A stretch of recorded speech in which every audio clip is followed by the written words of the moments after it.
I think of all glory and praise and honor unto the Most High. We're going to get into it today, man. Today what we're going to be talking about is what happened to the men, just a couple examples of men that took great pleasure in torturing the saints of the Most High. Because a couple lessons ago, I did a video showing you who the most valiant and most noblest souls were. And those were people that, underwent great miseries and brutal tortures till the end. Josephus says these were the most noblest men, Now, we're just going to be showing you, hey, what happened to some of those men that took great pleasure in torturing them, man.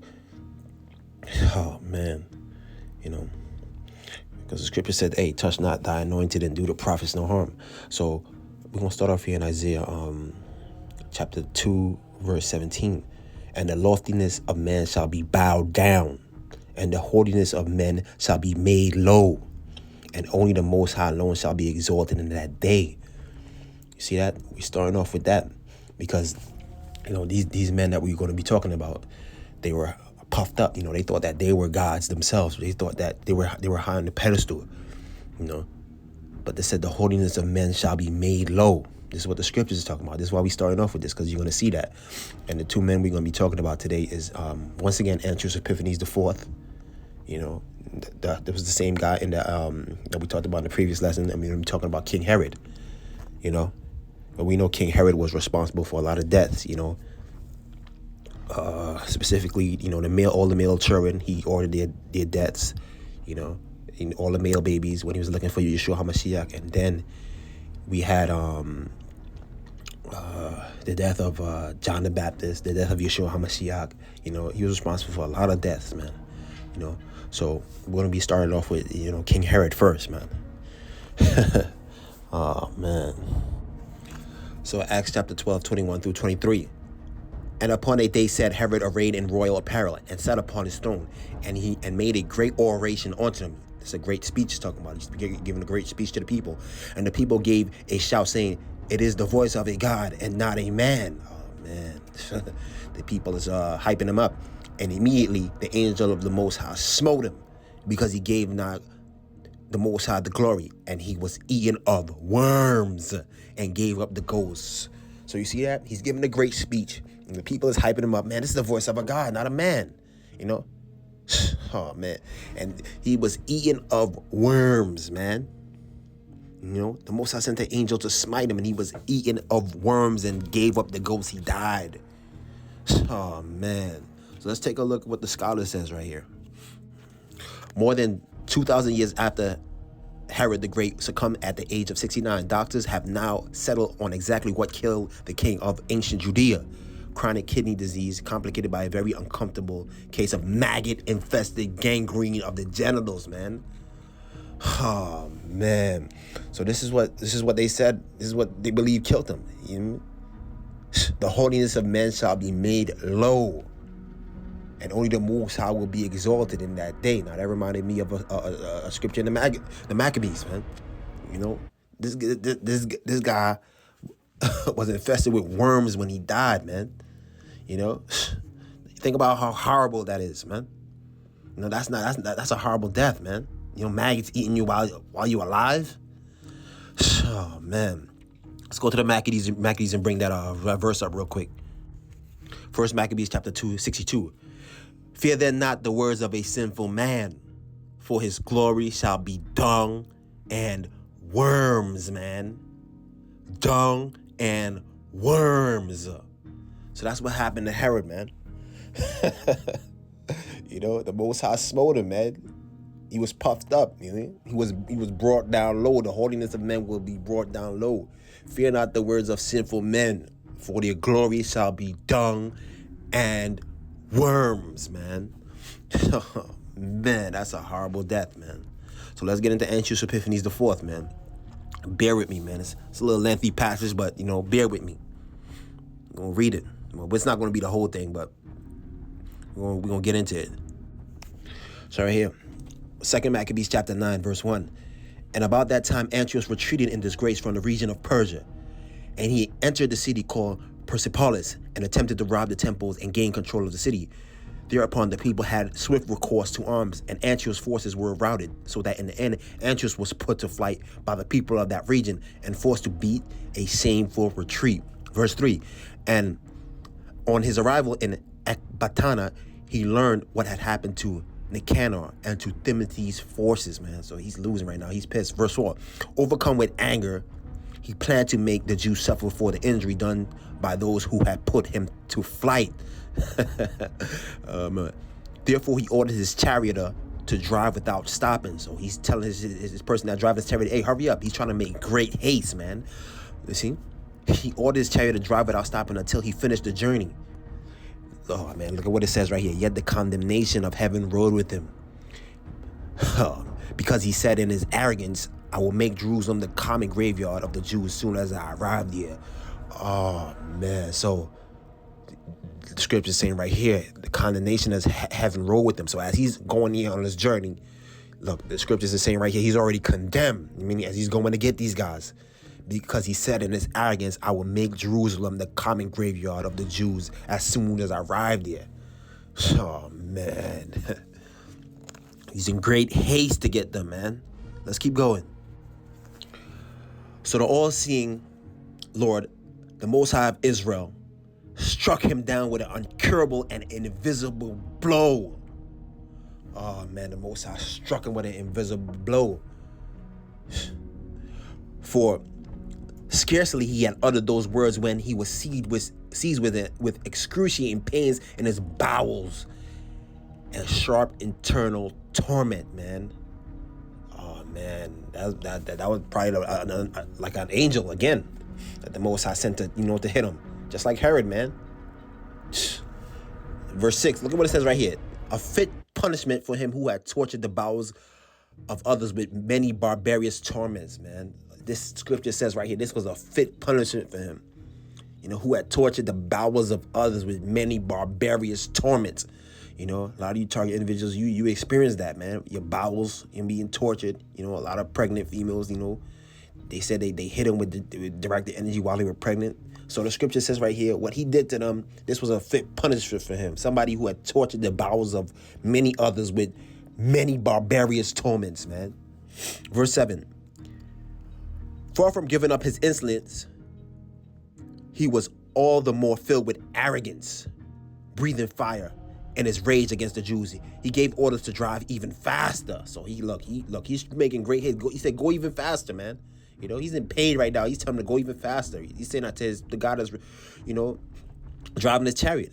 Let's keep going. As a result, he was hurled from the speeding chariot, and every part of his body was racked by a violent fall. Oh, man, you see, he's already condemned. The Most High threw him off that chariot. Look, you're not going to make it, man. You're not going to make it when that judgment fall upon you. Threw him off his chariot, man. He fell, racked by the violent fall. Every part of his body's messed up now. Damn. Verse 8.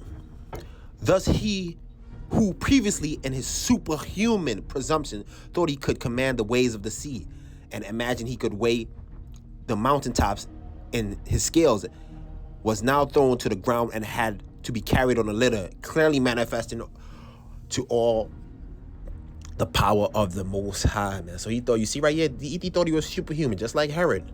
The haughtiness of men shall be brought low, and only the Most High will be exalted in that day, man. Man, let's keep going. So right here, verse 9. The body of this impious man swarmed with worms.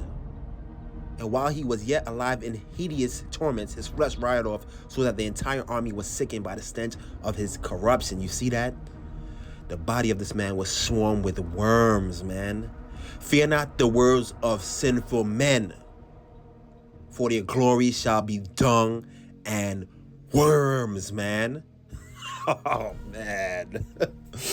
Let's keep going. Verse 10. Shortly before, he had thought that he could reach the stars of heaven. And now no one could endure to transport the man because of this intolerable stench, man. Oh, he's smelling real bad, man. This was somebody that was puffed up, just like Nebuchadnezzar, just like Herod. The haughtiness of men shall be brought low. Man, let's go. Verse 11. At last, broken in spirit, he began to give up his excessive arrogance, and to gain some understanding under the scourge of the Most High, for he was racked with pain unceasingly. And when he could no longer bear his own stench, he said, "It is right to be subject to the Most High, and not to think one's mortal self equal to the Most High." Lord, this fool thought he was equal to the Most High, man. The Most High showed him. Oh, man. Then this vile man vowed to him. No, then this vile man vowed to him who would never again show him mercy, the sovereign Lord. So it said the Most High is not going to show him no mercy no more. That's crazy. Because you see, I mean, when you look at Nebuchadnezzar was puffed up too, you know, and, you know, the Most High brought Nebuchadnezzar down low, but the Most High showed mercy to Nebuchadnezzar again. But this guy had to be exceedingly wicked, man. The Most High said, look, he's not showing him no mercy, man. Oh, man, that's crazy. Let's keep going. So right here, verse 14, that the holy city towards which he had been hurrying with intention of leveling it to the ground and making it a common graveyard would now set it free. Oh, man, you got to change our mindset now. He said, look, he's going to set this place that he said he was going to make into a graveyard. He said he's going to set them free now. Or that's kind of just like Pharaoh. Or that's just kind of like, remember when Abraham's wife was caught up in Pharaoh's house? You know, the Most High started sending plagues and all that, you know. You know, they had to let her go, you know. Now you see, like, he's in so much torment now. He's like, oh, man, I ain't messing with them no more. You know, he had to do right by them. Now he would set them free, leave them alone. Right here, verse 15. That the Jews whom he had judged not even worthy of burial, but fit only to be thrown out with their children and to be eaten by vultures and wild animals, all of them would be made, all of them would he make equal to the Athenians, to the Grecians. And like, you know, okay, you guys could be equal unto us now. You guys could be citizens and all that, you know. I'm going to leave you alone. There's no more punishment because the Most High plaguing them now. Oh, man, just like how he tortured others. Let's go. Verse 16. That he would adorn with the finest offerings the holy temple, which he had previously despoiled, restore all the sacred vessels many times over, and provide from his own revenues the expenses required for the sacrifice. Look, he's doing right by them now. You know what I mean? Besides all this, he would become a Jew himself. What? The same person that was torturing him? Look, he's trying to do right by them and visit every inhabited place to proclaim their power. The power of the Most High. Oh, man, he's converting himself. He's converted. Oh, man. Verse 18. But since the sufferings were not lessons, for the Most High's judgment had come upon him, he lost hope for himself and wrote the following letter to the Jews in the form of a supplication. It read thus. We're not going to read the whole letter. I told you we're not going to read the whole thing. We're going to skip the letter. Pretty much, look, he's trying to do right by them. I'm just summarizing. If you want to read it for yourself, you can read it for yourself. You know, let's keep going towards the end now. So right here, this is just the last two verses. Verse 28. So this murderer and blasphemer, after extreme sufferings, such as he had inflicted on others, died a miserable death in the mountains of a foreign land. Oh, man. His foster brother Philip brought the body home, but fearing Antiochus' son, he later withdrew into Egypt to Ptolemy Philomentor. So the same miserable death that he put upon these people, he himself was inflicted on him, and the Most High didn't show him any mercy, man. Oh, man, he died, and this is just interesting because you see him and Herod, they died in a similar way. That's how I was able to make this connection, man. You know, it was interesting, you know. Oh, man. So this murderer and blasphemer of the Most High, after extreme sufferings he had inflicted on others, died a miserable death, man. Fear not the words of sinful men, for their glory shall be dung and worms, man. That's how Herod died. This is how Antiochus IV died. You know, worms eating him up. You know, he's trying to do right by them now. Not the Most High knocked him off his high horse.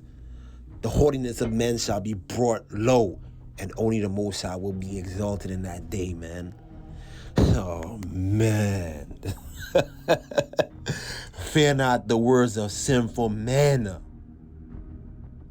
For their glory shall be dung and worms. His glory was dung and worms, man. Worms. Oh, man. So you see the Most High sent an angel to struck Herod down, the same way he sent them to struck, him down, off his high horse when he was on his chariot, man. Oh, man. It would look. He couldn't see the angel, but the angel was it was there. All it probably had to do was just touch him. Oh, man. Then he realized what he was dealing with.